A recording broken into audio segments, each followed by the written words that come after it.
merupakan korban. Dan juga dalam tangkap tangan ini juga memang sudah mendapatkan beberapa barang bukti juga berupa pisau dan juga pakaian yang terkena ceceran darah.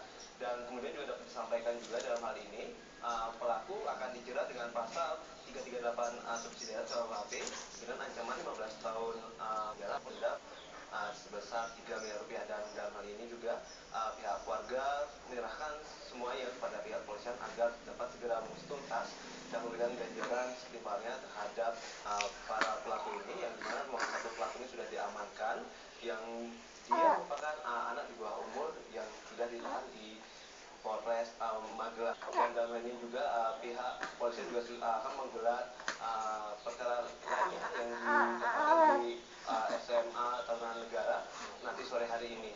Ini dapat kami sampaikan dari Magelang, Magelang. Baik, terima kasih Jarod Antakunang melaporkan dari Magelang, Jawa Tengah. Dia Empat orang lainnya masih ditahan dengan status tersangka makar. Kelimanya dijerat dengan pasal makar berdasarkan hasil laporan dan penyelidikan internal kepolisian.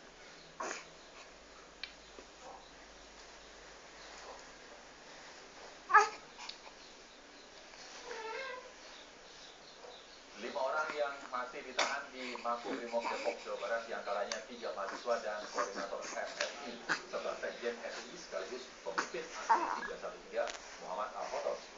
Sejauh ini polisi membantah penangkapan untuk meredam aksi 313 yang menuntut pencopotan Gubernur DKI Jakarta Basuki Cahayapurnama.